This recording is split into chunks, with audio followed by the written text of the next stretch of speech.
সূরাতুল আসর, আর রহমানের তাফসীর করার সুযোগ নেই, আসর নিয়ে অল্প কিছু কথা বলবো কষ্ট হবে আপনাদের যারা বিশৃঙ্খলা বাহিরে গেছে, হয়তো চা বা ইস্তেঞ্জার জন্য গিয়েছে, আমার মনে হচ্ছে আবার ফিরে আসবে হুজুর আসতেছেন।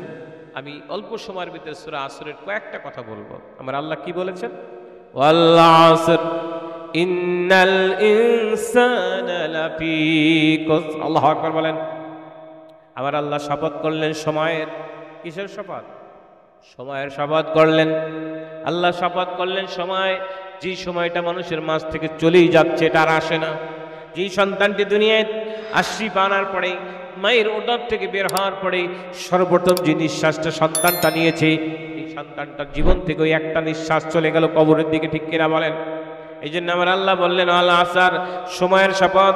কেননা গোটা জিন্দিগি 50 বছর, 60 বছর, 70 বছর, 80 বছর, 90, 100, যাকে যা নির্ধারণ আল্লাহ করে দিয়েছেন, লোকটি দুনিয়া আসার পরে তার কাছ থেকে সময়টা আস্তে আস্তে চলে যায়, ঠিক কিনা বলেন? এই জন্য আমার আল্লাহ বলে দিলেন আল আসার ইন্নাল ইনসানা লাফি খুসর। আল্লাহু আকবার বলেন।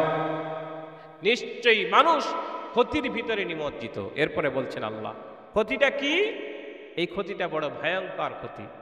যেমন খুসরান আর নুকসান, দুটি কথা এসছে। একটা ক্ষতি, খুসরানও ক্ষতি, নুকসানও ক্ষতি। দুটি ক্ষতির পার্থক্য আকাশ পাতাল। যেমন টাকায় লস দিলে বলে না, লস।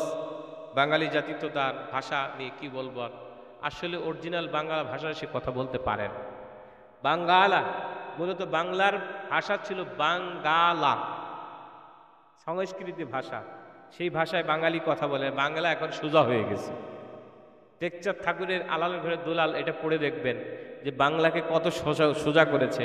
যদি বাংলার সংস্কৃত ভাষায় কোনো ব্যক্তি কথা বলতো, তাহলে মার কাছ থেকে ভাত চাওয়ার সময় সে বলতো হেমা তো খাদ্যাং দেহিমে, হেমা তুমি আমাকে ভাত দাও। বলছি কোনো কথা কয়? বলছেন কোনোদিন হেমা তো খাদ্যাং দেহিমে, মা তুমি আমারে ভাত দাও? আপনার ভাষা এটা, যে বাংলা নিয়ে এত হলো, সারা পৃথিবী তছনছ করে ফেললো, ভাষা আন্দোলন হলো 52, মানুষ শহীদ হলো, রক্ত জড়ালো, কিন্তু সেই বাংলাটা কোথায় 21শে ফেব্রুয়ারি ইংরেজি পালন করে, ঠিক কিনা বলেন? বাঙালি জাতি ইংরেজি তারিখ অনুযায়ী 21শে ফেব্রুয়ারি পালন করে, কিন্তু এটাকে বাংলা তারিখ ছিল না? আপনি বাঙালি, কথা বলেন, ছিল না? করছে? তাহলে আপনি কিসের বাঙালি? বাংলা সোজা হয়ে গেছে, ইংলিশ দিয়ে, আরবি দিয়ে, উর্দু দিয়ে, ফার্সি দিয়ে জগা খিচুড়ি করে ফেলছে। কি বলেন, ঠিক কিনা? কোনদিন ব্যক্তি কোনদিন চেয়ারকে কেদারা বলেছে? চেয়ার কেদারা বললে এখানে বাঙালি কেউ বুঝবেই না কেদারাটা আবার কি। কেউ বাবা কেদারা নিয়ে আসো, কোনোদিন বলছে? বলে না। চেয়ার করার সাথে মাসুম বাচ্চাও বোঝে ইংরেজি, আপনার বাংলা ভাষা। আপনি 10টা কথা বলেন তো দেখি, একটাও আপনি বাংলা খুঁজে পান নাকি? কোনোটা ইংরেজি, কোনোটা উর্দু, কোনোটা ফার্সি। কি বলেন, ঠিক না? পানি, পানি, পানিটা কি ভাষা? পানি কি ভাষা? ফার্সি ভাষা। হ্যাঁ, এটার বাংলা হচ্ছে জল। বাংলা কি? জল বলি আমরা। হিন্দুরা একটু বলতে চেষ্টা করে আর কি, ওই দুই একটা, মানে আমাদের সাথে আলাদা করার জন্য। কি বলেন, ঠিক না? আসলে কিন্তু বিষয়টা তা নয়, এই আমাদের একটু পার্থক্য করছে। কিন্তু দেখেন, শুধু বাংলা, আসলে বাংলা কিছুই জানে না। এই জন্য আমি যদি বলি যে ক্ষতি হয়েছে, ক্ষতি কি হয়েছে? অভাবনীয় ক্ষতি হয়েছে, এই ভাষা কেউ পালন করবে না। লস, সোজাসুজি ব্যাপার। ব্যবসা করতে গিয়ে অভাবনীয় ক্ষতি হয়েছে, সেটা কি বলে? কি বলছে? লস। লস বললে মাসুম বাচ্চাও বোঝে। এই জন্য বলছে নোকসান, এটাও আরবি, এটাও ক্ষতি। আর খুসরান, খুসরি, এই খুসরান এটাও ক্ষতি। কিন্তু দুই ক্ষতির ভিতরে পার্থক্য আকাশ পাতাল। আপনার এই কাছের বাজারের নাম কি? আরপাড়া বাজারে কোনো একজন ব্যক্তি 3 লক্ষ বা 4 লক্ষ টাকা ইনভেস্ট করে একটা বছর কলই কিনে বা গম কিনে জমায়েত করে রেখেছে। এটাকে প্রফিট বাড়ানোর জন্য, মুনাফা একটু যেন বেশি হয়, সে পরিশ্রম করছে প্রত্যেকটা বছর, প্রত্যেকটা মাস এটাকে রৌদ্র দিয়ে শুকায়া বস্তায় ভরে সুন্দর করে বাজারে রেখে দিয়েছে। এটা বিক্রি করলে যেন কিছু প্রফিট বা মুনাফা হয়। কি বলেন, ঠিক না? 2 বছর পরে খোঁজ করে যখন বাজারে বিক্রি করতে গেছে, গিয়ে ওজন দিয়ে বিক্রি করার পরে দেখে যে যেই 4 লক্ষ টাকা দিয়ে কলই সে ক্রয় করেছিল, ওই টাকাটাই ফিরে আসছে মূলধন, কিন্তু প্রফিট 1 টাকাও হয় নাই। এটি কি তার জন্য ক্ষতি হয় নাই? কথা বলে না। 4টা বছর ধরে 2টা বছর ধরে পরিশ্রম করলো কিছু মুনাফা পাওয়ার জন্যে, কিন্তু সে লভ্যাংশ পেল না। কি পেল? মূলধনটা পেল। এটা তার জন্য বিরাট একটা ক্ষতি। কি বলেন, ঠিক না? আবার এই কলইটাকে 4 বছর পরিশ্রম করে রৌদ্রে শুকানোর পরে বাজারে তুলেছে বিক্রি করার জন্য, মুখ দিয়ে যখন ঢাললেন দেখে কীড়াপোকে খেয়ে সব তামা করে দিয়েছে। বিক্রি করার সময় দেখে লভ্যাংশ তো নাই, মূলধনটাও। এটা কি ওই ক্ষতির থেকে বড় না ছোট? আরে মিয়া, লাভ হয় না, কি হয়েছে? মূল টাকা তো ফিরে আসছে, এটাই মানুষ সান্ত্বনা নিবে। কিন্তু এখন দেখে মূল টাকাও নাই। এটার নাম হচ্ছে খুসরান। আমার আল্লাহ সেই কথাই বলছেন, ইন্নাল ইনসান লাফি খুসরি, মানুষ ক্ষতির ভিতরে নিমজ্জিত। কত বড় ক্ষতি! আল্লাহু আকবার বলেন।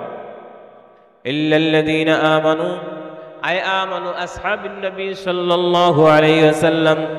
আল্লাহর নবী বলেন, পরওয়ারদিগার দু আলম যে বলছে 4টা বিষয় যারা থাকবে তাদের কোনো ক্ষতি হবে না। 1 নম্বর হচ্ছে যারা ঈমান এনেছে সাহাবীদের ন্যায়। বলেন না সুবহানাল্লাহ।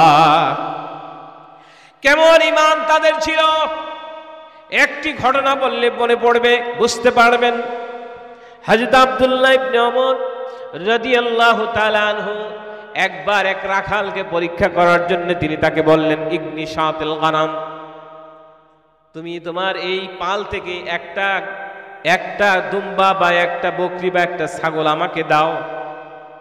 ওই রাখালটা বললেন, আমার এই পালের ভিতরে 1000-এর উপরে ছাগল আছে বা দুম্বা আছে, এখান থেকে একটা আপনাকে কি করে দেবো? তুমি আমার কাছে বিক্রি করো। কয় না, মালিক তো আমাকে অনুমতি দেয় নাই। তাতে কি হয়েছে? এত বড় পালের ভিতর থেকে মালিক কেমনে বুঝবে তুমি এটা বিক্রি করলে কি হবে? কয় আমার মালিক অনেক চালাক, অনেক চতুর। সকালবেলা যখন এই পালটা নিয়ে যখন বের হই, একটা করে করে গুনে বের করে। আবার সন্ধ্যার সময় যখন ওই পালটা বাড়ির ভিতরে চলে যায়, ওই ব্যক্তিও একটা একটা করে গুনে ঘরের ভিতরে ঢুকায়। আমি যদি একটা বিক্রি করে দেই, ওই মালিক গোনা শুরু করলে আমি ধরা পড়ে যাবো, আমি তা দিতে পারি না। সুবহানাল্লাহ বলবেন না? হযরত আব্দুল্লাহ ইবনে ওমর রাদিয়াল্লাহু তাআলা আনহু ওই রাখালকে বললেন, রাখাল, তাহলে তুমি বলবে একটা ছাগল তুমি আমাকে দিয়ে দিলে, তুমি বলবে মালিক যদি গণনা করার পরে একটা ছাগল কম পায়, তুমি বলবে বাঘ তাকে খেয়ে ফেলেছে। কি ফেলেছে? বাঘ খেয়ে ফেলেছে, খাইতেই পারে। ওই রাখাল আব্দুল্লাহ ইবনে ওমরের চেহারার দিকে তাক দিয়ে বলে, আপনার কথাটা যুক্তি আছে। যদি বাঘের কথা বলি হয়তো মালিক তা মেনে নেবে, কিন্তু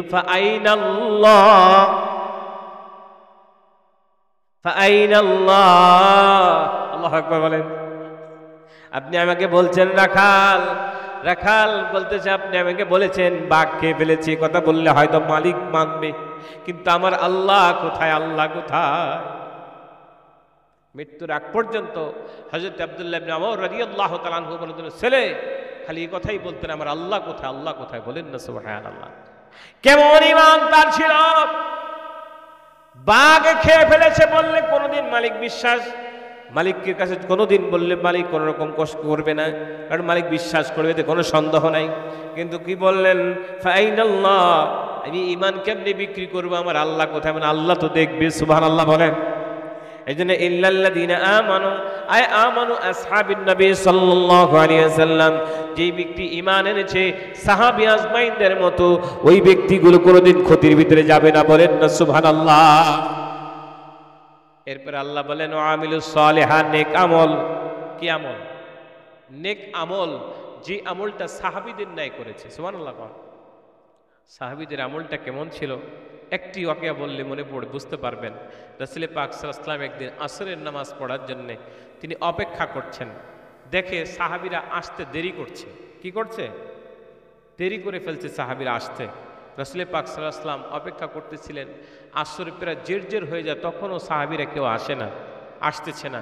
সন্ধ্যার খুব কাছে, নামাজ প্রায় কাজা হয়ে যায়, এমন সময় সব সাহাবীরা ঢুকতেছিলেন মসজিদে। বলেন না সুবহানাল্লাহ।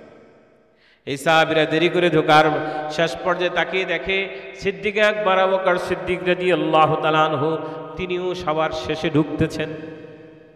রাসূল সাল্লাল্লাহু আলাইহি ওয়াসাল্লাম আবু বকর সিদ্দিক রাদিয়াল্লাহু তাআলা আনহুকে ডেকে বলছেন, আবু বকর, এরা সব না দেরি করতে করলো, আপনিও করলেন। সুবহানাল্লাহ বলেন। যেমন ক্লাসের ফার্স্ট বয় ছেলে যদি অন্যায় করে, তখন টিচার যারা দুর্বল তারা অপরাধ করলে যতটুকু না শাসায়, যে ফার্স্ট বয় থাকে সে অন্যায় করলে ভুল করে বলে তাকে বেশি শাসে। কি বলেন ঠিক না? এই বেটা বেয়াকুব, ওরা নাই করতে পারে, তুই কি করে করলি? কি বলেন ঠিক না?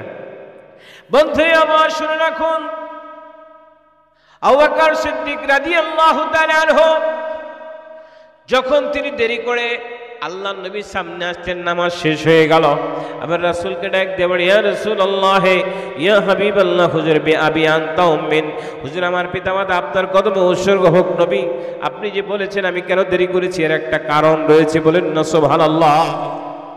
আল্লাহ নবী ডাক দিয়ে বলে, আবু বকর, কি কারণ তুমি আমাকে বলো।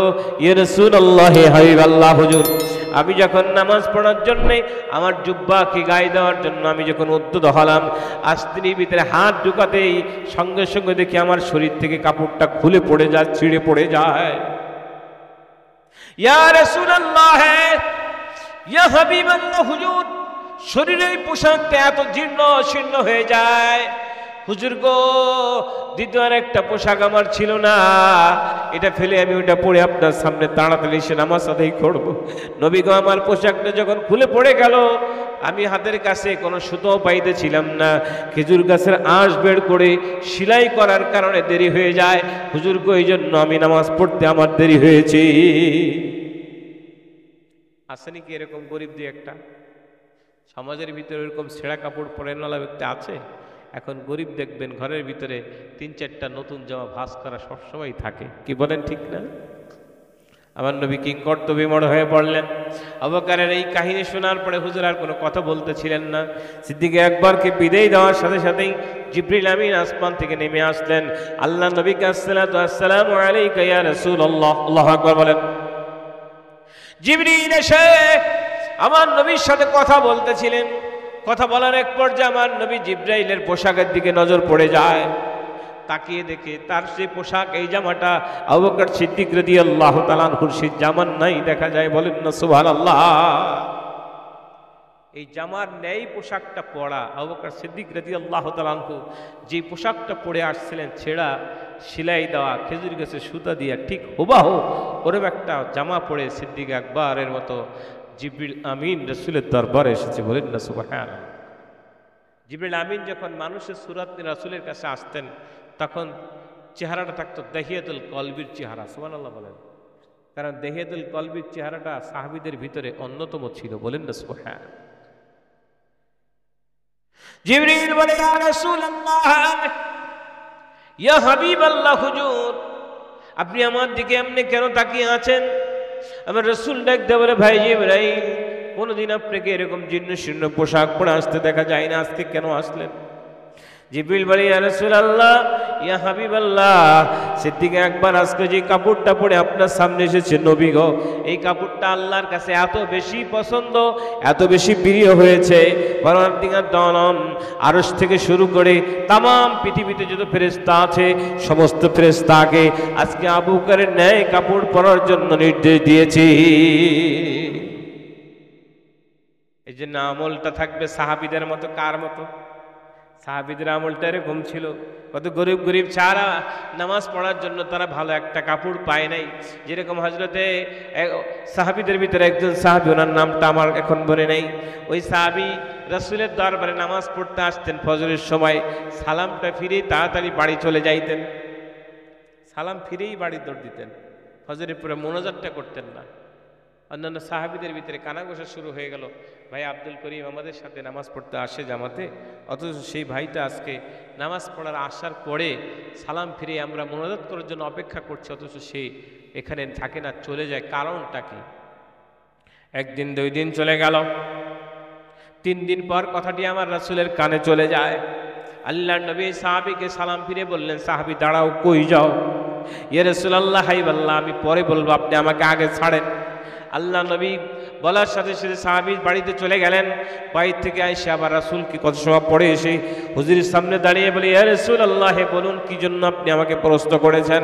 আবার রাসূল ডাক দিয়ে বলে, সাহাবী সবাই আমার পিছনে নামাজ পড়ে, ফজরের নামাজ পড়ার পরে সালাম দিয়ে সব মোনাজাতটা করে তারপরে এখান থেকে বের হয়, আপনি কেন মোনাজাত না করে চলে যান?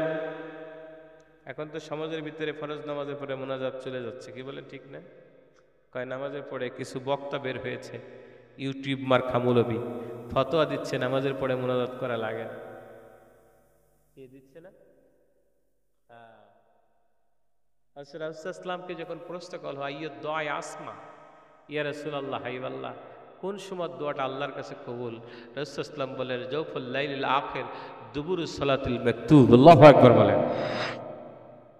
গভীর রজনীর দোয়া আর তার প্রত্যেক ফরজ নামাজের পরে যে দোয়াটা করা হয় সেই দোয়া। বলেন না সুবহানাল্লাহ। আচ্ছা, আমি আপনাদের কাছে একটা প্রশ্ন করি, রাসূলুল্লাহ যে কাজটি নিজে করেননি সেটি কি সাহাবীদেরকে বলেছেন? এরকম কোনো প্রমাণ আছে? তাহলে তো কোরআন মিথ্যা হয়ে যাবে। ইয়া আইয়ুহাল্লাযিনা আমানু, ইয়া আইয়ুহাল্লাযিনা আমানু লিমা তাকুলুনা মা লা তাফআলুন। সূরা সফ খুলে দেখুন, আল্লাহ নিজে বলছেন, হে ঈমানদারেরা, তোমরা যে কাজটি করবে না সেই কথাটা তোমরা কোনোদিন বলবেও না। সুবহানাল্লাহ। রাসূলকে প্রশ্ন করা হলো আইয়ুদ দোয়া আসমা, ইয়া রাসূলুল্লাহ কোন সময় দোয়াটা কবুল?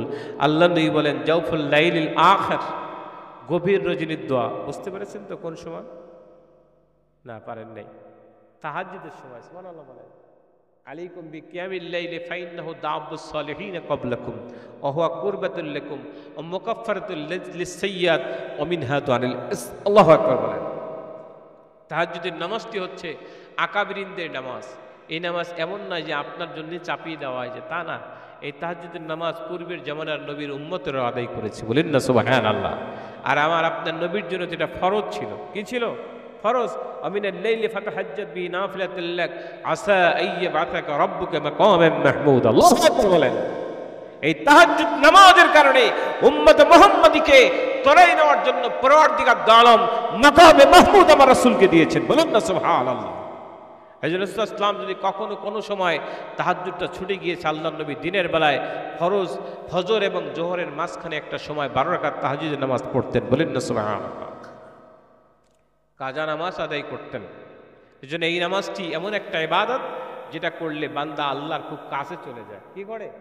খুব নিকটে চলে যায়। আল্লাহ পাক রব্বুল খুব প্রিয় বান্দা হয়। এমনকি গুনার কাজ তার থেকে দূরে সরে যায়। তাহাজ্জুদ গুনাহ করতে থাকে বাধা প্রদান করতে থাকে। বলেন না সুবহানাল্লাহ। এই জন্য বন্ধু তাহাজ্জুদের নামাজ পড়বেন। হুজুর তাহাজ্জুদ যে পড়বো, ফজরই তো 8টায় হয়। কি ফজর কয়টায়? ফজরের নামাজ ঘুমাইয়া বেবুর থাকে, সে তাহাজ্জুদটা কখন পড়বে? আহা, ঘুমাও বন্ধু। কবরে সজাগ থাকতে চাইলে দুনিয়ায় ঘুমিয়ে যাও, কোনো সমস্যা নেই।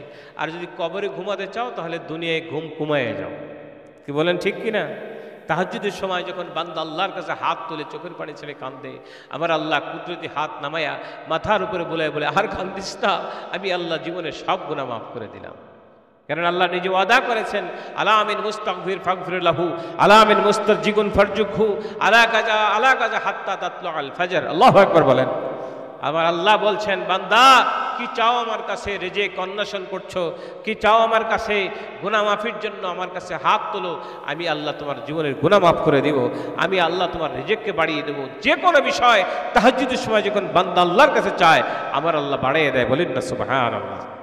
এই জন্য তাহাজ্জুদের নামাজ যদি আপনি অভ্যাস একবার করতে পারেন, ইনশাআল্লাহুল আজিজ, যদি অভ্যাস হয়ে যায়, আপনি তাহাজ্জুদ ছাড়তে চাইলে তাহাজ্জুদের নামাজ আপনাকে ছাড়বে না।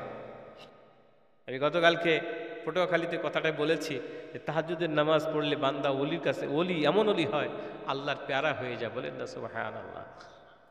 ভাই দুস্তামি রহমতুল্লাহ আলাইহির কথাটি বলেছিলাম যে তিনি একদিন হঠাৎ করে দেখে দরজা নক করতেছে একজন তাহাজ্জুদের সময়। হুজুর ওঠেন, হুজুর ওঠেন। দরজা খুললে দেখে এক ব্যক্তি দাঁড়ান, হুজুর তাহাজ্জুদ পড়বেন না? আল্লাহু আকবার বলেন। ভাই দুস্তামি রহমতুল্লাহ ওযু করছেন, তিনি বলছেন আজকে তাহাজ্জুদ নামাজটা মসজিদে গিয়ে পড়ি। মনে করলেন রওনা দিবে, এই সময় ইলেকট্রিক আওয়াজ, হুজুর বয়স হয়েছে আপনার, এই শীতের ভিতরে আপনি যাবেন, আসেন আপনারে আমি একটু কোলে করে নিয়ে যাই। কোলে করে নিয়ে যাওয়ার পরে ভাই দুস্তামি রহমতুল্লাহ আলাইহি এত বড় জন্য হলি দোয়া করতেছিলেন, আল্লাহ আজকে আমার যে এত বড় উপকার করলো, কোলে করে নিয়ে আসলো, আল্লাহ তুমি তাকে কল্যাণ দান। কল্যাণ করার আগেই পিছন থেকে, হুজুর আপনি দোয়া বন্ধ করেন। কেন? আপনি কার জন্য দোয়া করছেন? আপনি কি আমার পরিচয় জানেন? বলছেন না। তাহলে আপনি আমার, আমি দোয়া চাইতে আসছি আপনার কাছে, দোয়া করেন। হয়তো তুমি কে রাখো? আমি ইবলিস। কেরা? ইবলিস কি ভালো কাজ করে কোনো দিন? বাইজিদ বুস্তামি রহমতুল্লাহকে ঘুমের থেকে উঠে তাহাজ্জুদ নামাজ পড়ায় কোলে করে পর্যন্ত নিয়ে গেছে মসজিদে। বিশাল ভালো কাজ করছে না? কথা কয় না? এটা কি আসলে তো ভালো কাজ, দেখতে কি ভালো না? কিন্তু কাম তো একটা ঘটাইছে কি জানেন? ইবলিস কোনোদিন আপনাকে ভালো কল্যাণ কাজ করতে দিবে না। সেই ইবলিস কেন এই কাজটা করলো? বুস্তামি রহমতুল্লাহ আলাইহ জীবদ্দশায় কোনোদিন তাহাজ্জুদ কাজা হয়নি। সুবহানাল্লাহ। কোন বোঝ শক্তি আসার পরে তাহাজ্জুদ কাজা হয় নাই। সেই বুস্তামি রহমতুল্লাহ হঠাৎ করে গতকালকের নামাজটা কাজা হয়ে গেছে। এখন শয়তানকে, হুজুর কাল যে আপনি নামাজ পড়তে পারেন নাই, আপনি জানেন আমি আপনার পিছনে বছরকে বছর ধরে অপেক্ষা করছি, কোন দিন আপনার তাহাজ্জুদটা আমি কেড়ে নিব, কিন্তু পারি নাই। গতকালকে খাউনটা একটু বেশি হয়েছে, ক্লান্ত ছিলেন, পড়তে পারেন নাই, তাহাজ্জুদটা কাজা হয়ে গেল। ওঠার পরেই আপনি কান্না, এমন কান্না শুরু করছেন, আমি তাকিয়ে দেখি কান্নার কারণে আল্লাহ আপনাকে 100 বছরের তাহাজ্জুদের আমল আপনার আমল নামায় লিখে দিয়েছে। কয় বছর চেষ্টা করলে সারা জীবনে একবার একদিনেরটা একদিন বললে একদিনের সব, এটা কমাই এখন দেখে যে হায় হায় কামড়া করলাম কি, মানে একদিন নিষ্ঠ করে দিয়া 100 বছরের সব আমল নামে চলে গেছে। এখন তাহাজ্জুদ ইবলিসের একটু মিজাজ খারাপ হয়ে গেছে না? কথা কয় না? যারে এত কষ্ট করলাম আটকে রাখার জন্য, একদিনেরটা কামাই দিয়া কি কামটা করলাম। এই জন্য বলছে হুজুর আল্লাহ রাস্তা আপনি ওঠেন, আপনার তাহাজ্জুদ কাজা করার দরকার নাই। একদিনেরটা পান সেই বলে 100 বছর প্রতিদিন হইতে বিপদ হয়ে, কি বলেন ঠিক না? কইছে তাহলে তুমি আমারে কোলে করে নিছো কে? হেটা কও। কোলে করে নিছে তার একটা কারণে, যেহেতু তাহাজ্জুদ থামাইতে পারি নাই, তাহলে আপনি যখন এক একটা কদম দিয়ে ওযু করে মসজিদের দিকে যান, আমি তাকিয়ে দেখি আপনার এক একটা কদমে আল্লাহ পাক রব্বুল ইজ্জত 1 বছরের নফল ইবাদতের সওয়াব দান করে। এখন চিন্তা করলাম কোনোটাই যখন কুলাইতে পারি না, কোলে ধরে নিয়ে যাই, যাতে হাঁটতে না পারে আর সওয়াব না পায়। এতটুকু কাম আমরা পিছনে আমি করছি। কথা বলছেন না? শয়তানের কাম কি?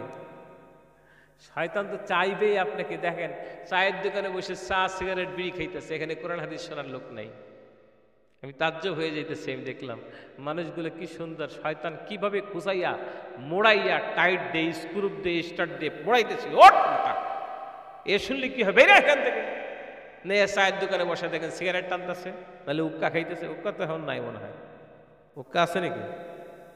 আছে আছে, চুরুট চুরুট একেবারে সুন্দর করে সাজাইয়া টানবা তলা থেকে 14 গোষ্ঠী খাওয়ার পরে কয় যে পৃথিবীতে নাই, আমি জান্নাতে আছি। নাউজুবিল্লাহ কম। আর জোরে বলেন কি করলো?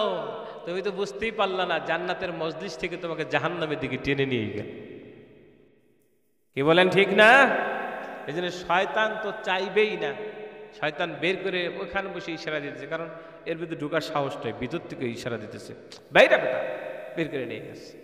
কিন্তু এর মানে কি আমি বসে তো আমি কথা বলছি ইনশাআল্লাহ, কারণ আপনারা জান্নাতি মানুষ। সুবহানাল্লাহ বলেন। যে কজন মানুষ বসে আছেন সব জান্নাতি। দলিল عن أبي سعيد الخدري رضي الله تعالى عنه قال رسول الله صلى الله عليه وسلم لا يقعد قوم يذكرون الله إلا حافتهم الملائكة وغشيتهم الرحمة ونزلت عليهم السكينة طمأنينة وذكرهم الله في من عنده رواه مسلم। الله أكبر বলেন। আবু সাইদ খুদরি রাদিয়াল্লাহু তাআলা থেকে হাদিস মুসলিম শরীফে রয়েছে, কোন কওমবাসী, এলাকাবাসী, মহল্লাবাসী যদি একটা জিকিরের মজলিস কায়েম করে, ইল্লা হাফাতুল মালায়েকা, চতুর্দিকে আল্লাহর রহমতের অগণিত ফেরেশতা দাঁড়ায়া পাহারা দিতে থাকে। বলেন না সুবহানাল্লাহ। তাই যখন ফেরেশতা পাহারা দেয় শয়তান ঢুকতে পারবে? পারবে না। ও গাশিয়াতুমুর রাহমা, আল্লাহর রহমত দ্বারা বেঁধে ফেলা হয়। ও নাযালাত আলাইহিমুস সাকিনা, আল্লাহর রহমতের সাকিনা নাজিল হতে থাকে, বৃষ্টির মতো নাজিল হয়। যিকরাহুল্লাহ ফী মান ইনদাহু, আল্লাহ পাক রব্বুল ইজ্জত আজকে আপনাকে আমাকে নিয়ে প্রশংসা করছেন আরশে আজিমে বসে। আমার আল্লাহ বলছেন, এই ফেরেশতা উনজুর ইলাল আরদ, তাকাও কারা ওখানে বসা। আল্লাহ জানেন কি জানেন না? তারপরে ফেরেশতাকে বলছেন, কারণ ফেরেশতারা বাধা দিয়েছিল। কি বলেন ঠিক না? ফেরেশতারা বলছেন আতাজআলু ফীহা মান ইফসিদু ফীহা ওয়া ইয়াসফিকুদ দিমা ওয়া নাহনু নুসাব্বিহু বিহামদিকা ওয়া নুকদ্দিসু লাক ওয়ালা ইন্নী আ'লামু মা লা তা'লামুন। আল্লাহু আকবার বলেন। আমার আল্লাহ বলছিলেন যে আমি আমার খলিফা নিযুক্ত করতে চাই। ফেরেশতারা বলছে আতাজআলু ফীহা মান ইফসিদু ফীহা, কি দরকার এগুলোর পাঠানোর জন্য? এরা তো মারামারি করবে, রক্ত ছড়াবে। ওয়া নাহনু নুসাব্বিহু বিহামদিকা ওয়া নুকদ্দিসু লাক, আল্লাহ আমরাই তো আপনার তাসবিহ তাহলিল পাঠ করার জন্য যথেষ্ট, আপনি কি জন্য পাঠাবেন এদেরকে আবার? আমার আল্লাহ সঙ্গে সঙ্গে বলে ফেললেন, ইন্নী আ'লামু মা লা তা'লামুন, নিশ্চয়ই আমি যা জানি তোমরা তা এবার আল্লাহ ডাক দিয়ে বলেন, ফেরেশতারা যারা আজকে এই মজলিসটার ভিতরে বসা আছে ওই মানুষগুলো কি আমাকে দেখেছে? কয় না। কি করে তারা? ওয়াহমিদুনাক, তারা তোমার প্রশংসা করে। আর কি করে? ওই সাব্বিতুনাক, তোমার তাসবিহ পাঠ করে। আর কি করেন? ওয়াশকুরুনাক, তারা তোমার শুকরিয়া আদায় করে। বলেন না সুবহানাল্লাহ। আমার ডাক দিয়ে বলে, ফেরেশতা যারা আজকে ওই মজলিসটার ভিতরে বসে আছে কোন কোন শিক্ষা অপেক্ষা করে, তারা কি আমাকে দেখেছে? কয় দেখে নাই। তারা কি জান্নাত দেখেছে? দেখে নাই। জাহান্নাম দেখেছে? কয় তাও দেখে নাই। যদি এগুলো দেখতো তারা কি করতো? পরওয়ারদিগার আলম, তারা কোনোদিন তোমার দেখার পরে তারা কোনোদিন সংসার পরিবার পরিজন করতে পারতো না। বলেন না সুবহানাল্লাহ। আমার মাবুদ ডাক দিয়ে বলে, ফেরেশতা আজকে যারা আরামের ঘুমকে হারাম করে দিয়ে ওই মজলিসটার ভিতরে বসে আমি আল্লাহকে ডাকে, জান্নাতের আশায় জাহান্নামের ভয়ে কান্দে, তোমরা সাক্ষী থেকে যাও আমি পরওয়ারদিগার আলম তাদের জীবনের গুনাহ মাফ করে দিলাম। গুনাহ মাফ হলে কোন জায়গা যাবে? কথা বলেন। أعددت لعبادي الصالحين ما لا عين رأت ولا أذن سمعت ولا خطر على قلب بشر। আল্লাহু আকবার বলেন। পরওয়ারদিগার আলম এমন একটা জান্নাত দিবে, মা লা আইনুন রাত, কোনদিন চোখ তা দেখতে পারে নাই, ওয়ালা উযনুন সামিআত, কোনদিন চোখ তা শুনে নাই, আলা খাতার আলা কলবি বাশার, কোনদিন তার অন্তরের ভিতরে নাড়াও দিবেন। এরকম একটা কিছু জান্নাতে আছে। বলেন না সুবহানাল্লাহ। সেই জান্নাতটা আপনাকে দিবে। কেমন জান্নাত বললেন কবি? ওহে জান্নাত, ওহে জান্নাত कैसी तेरी शान है, ওহে জান্নাত, ওহে জান্নাত कैसी तेरी शान है, लाल मोती क्या मकानो कीमा ও দালান है। আল্লাহু আকবার বলেন। ওহে জান্নাত, ওহে জান্নাত कैसी तेरी शान है, लाल मोती क्या मकानो कीमा ও दालान है, गुस्तु रोटी घी मावा और खजूर अंगूर है, सबको इस मौजूद वहा जूदले अरमान है, होर गेल मन हेल्दी दुलती, होर गेल मन हेल्दी दुलती, सुनती हुई चलती है, टिक लगा के बैठे हुए तेरे मुंतजार है। बोले न सुबहानाल्लाह। যে বান্দাগুলো কষ্ট করে এই মজলিসটার ভিতরে বসে আছে, এই জান্নাতের বাগানের দুনিয়ার এই জান্নাতের ভিতরে বসে আছে, পরওয়ারদিগার আলম ময়দানে মাশারেও তাকে এমন জান্নাত দিবে যা কোনোদিন চোখ দেখে নাই, কোনোদিন কান শোনে নাই, এমন কি অন্তরের ভিতরে কোনোদিন নাড়া দিবে না। বলেন আল্লাহু আকবার।